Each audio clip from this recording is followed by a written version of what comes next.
Hi good morning everyone. आज के हमारे वीडियो में हम सूर्य भगवान के एक बहुत ही पावरफुल मंत्र जिसे सर्व रोग नाशक मंत्र कहा जाता है। रोग यानी किसी भी तरह की अगर आपको शरीर में कोई भी बीमारी है या किसी भी तरह की आप किसी भी तरह के हेल्थ इश्यू से को सफ़र कर रहे हैं तो ये जो मंत्र है सर्व रोग नाशक सूर्य मंत्र इसे कहते हैं। ये बहुत ही पावरफुल है और ये जो मंत्र है ये बहुत सारे हमारे पुराणों में इस मंत्र का उल्लेख है। साम पुराण में, भविष्य पुराण में और विष्णु पुराण में इस मंत्र के बारे में और इसके महत्व के बारे में, मतलब कि ये कितना पावरफुल मंत्र है उसके बारे में बताया गया। सूर्य भगवान एकमात्र भगवान है जिन्हें हम अपनी आँखों से देख सकते हैं। और इन्हें भगवान किस लिए कहेंगे? क्योंकि जो हमारी प्रकृति, ये जो अर्थ है, ये जो एनर्जी है, जो एनर्जी का जो सोर्स है वो स्वयं सूर्य है। जो सूर्य है वो हमारे इस सारी पृथ्वी के जो ऊर्जा है, जो एनर्जी है, उसका सोर्स है। और बहुत सदियों से मतलब पुराने काफ़ी सदियों पहले से सूर्य को भगवान की तरह पूजा जाता है। क्योंकि जो पृथ्वी है और जो सारे लिविंग बीइंग्स हैं, जो सारे ये जो हमारी प्रकृति है, जो हमारा इकोसिस्टम है, इसमें सूर्य की मौजूदगी बहुत ज़रूरी है। क्योंकि हम सब पेड़ पौधे, पशु पक्षी और इंसान जो ऊर्जा प्राप्त करते, जो एनर्जी प्राप्त करते, वो सन से हमें मिलती है। तो ये एकमात्र गॉड है या भगवान है जिन्हें हम अपनी आँखों से देख सकते हैं।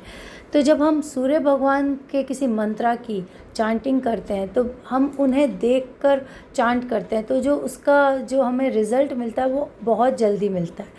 सो ये जो मंत्र है ये सर्व रोग नाशक मंत्र है, जैसा मैंने बता दिया। और इस मंत्रा का नाम है सूर्य स्तव राजा। मतलब सूर्य भगवान के सारे मंत्रों में इसे राजा, मतलब ये सारे मंत्रों का किंग है, किंग ऑफ ऑल सूर्य मंत्रा। बहुत सारे सूर्य मंत्र हैं, अलग अलग है। सूर्य आदित्य हृदय स्तोत्र और सूर्य सहस्त्र नाम और भी बहुत सारे सूर्य भगवान के मंत्र हैं। बट ये वन ऑफ द पावरफुल, या कह दीजिए सबसे ज़्यादा इस मंत्रा को माना जाता है। हमारे पुराणों में इसका बहुत अच्छे से विस्तृत में उल्लेख है, विष्णु पुराण में, भविष्य पुराण में और सांब पुराण में।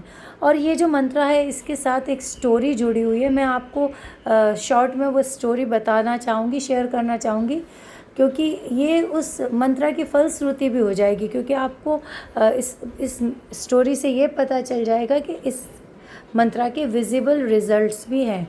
तो ये स्टोरी है कृष्णा पुत्र साम की।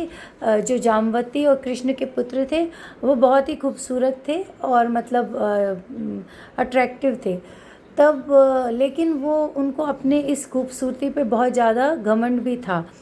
एक बार नारद मुनि जी जब द्वारिका नगरी भ्रमण के लिए आते हैं, मिलने के लिए कृष्ण भगवान से, तब जो कृष्ण भगवान के सारे पुत्र पुत्री होते हैं वो उनको प्रणाम करते हैं और आवभगत करते हैं और उनका सत्कार करते हैं। बट साम उनकी अवज्ञा करते हैं और उन्हें वो रेस्पेक्ट नहीं देते हैं जो वो डिज़र्व करते हैं।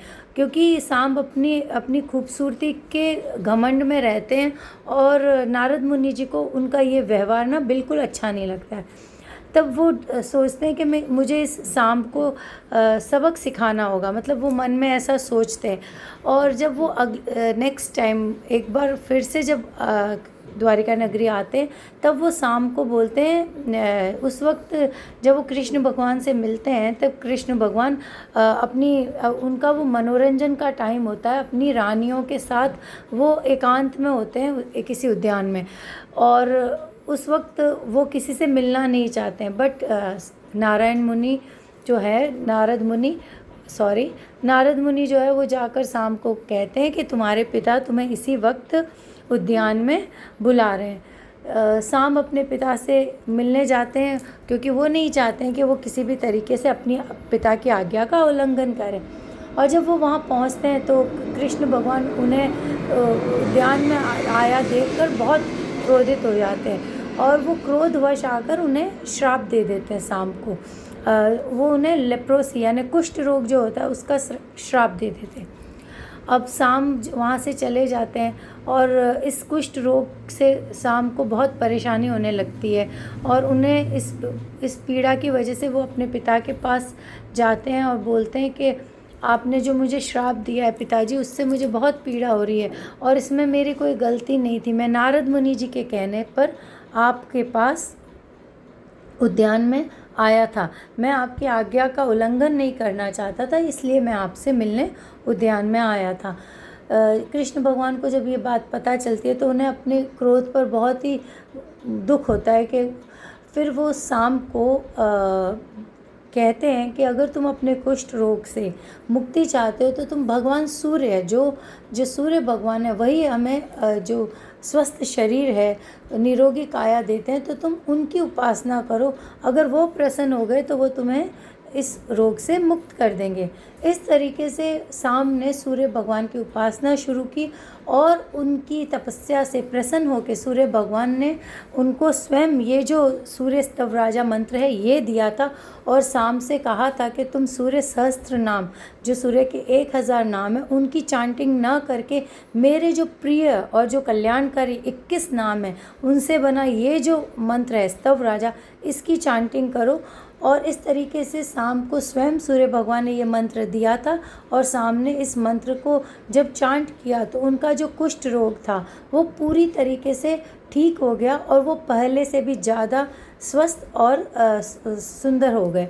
तो इस तरीके से इस सूर्य स्तव राजा मंत्र की जो स्टोरी है वो ये शाम की स्टोरी है। अब मैं आपको ये इस मंत्र का उच्चारण कैसे होगा, क्योंकि जब भी आप कोई मंत्र करते हैं इस बात का ध्यान रखें कि आपका उच्चारण एकदम सही हो और मंत्र को नियम पूर्वक करना चाहिए, एवरी डे करना चाहिए। इसको दोनों संध्याओं के समय, मॉर्निंग में जब आप जल अर्घ्य अर्पित करते हैं, सूर्य भगवान को जल अर्पित करते हैं, उस वक्त आप इस मंत्र को बोल सकते हैं। इवन धूप करते वक्त, धूप बत्ती करते वक्त, कोई दान करते वक्त आप इस मंत्र की चांटिंग कर सकते हैं। दोनों संध्याओं के समय, मॉर्निंग में जल चढ़ाते वक्त और इवनिंग में आप इस मंत्र को चांट कर सकते हैं। 21 डेज़ के लिए कर सकते हैं, 12 टाइम्स अ डे कर सकते हैं।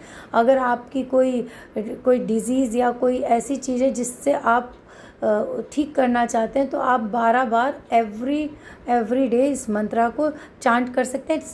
ट्राई करें कि आप इसे स्टार्ट करें रविवार के दिन, क्योंकि वो सूर्य भगवान का डे होता है, तो आप संडे से इसे स्टार्ट कर सकते हैं और 21 डेज़ आप अपनी जो भी आप स्वास्थ्य में पाना चाहते हैं उसके लिए कर सकते हैं।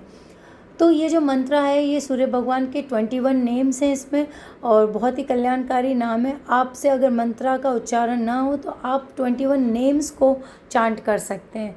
तो ये मंत्र इस तरीके से मैं आपको उच्चारण करके बताती हूँ। अगर आप चाहें तो मंत्र बोल सकते हैं, वरना 21 डेज़ जो 21 नेम्स हैं मैं कैप्शन में शेयर करूँगी, आप उनकी चांटिंग भी 21 डेज़ के लिए कर सकते हैं। तो ये मंत्र इस तरीके से है, सूर्य स्तव राजा मंत्र इस तरीके से है। जो सूर्य स्तव राजा जो मंत्र है सूर्य भगवान का सर्व रोग नाशक मंत्र, वो इस तरीके से उसका उच्चारण होगा। विकर्तनो विवश्वांश्च मार्तंडो भास्करो रवि लोकप्रकाशक श्रीमान लोकचक्षुर्ग्रहेश्वर लोकसाक्षी त्रिलोकेश कर्ता हर्ता तमिस्रः तपंस्तापंश्चैव शुचिः सप्ताश्वाहन गभस्तिहस्तो ब्रह्माश्च सर्वदेव नमस्कृत एकविंशतितेश स्तव इष्टः सदा मम।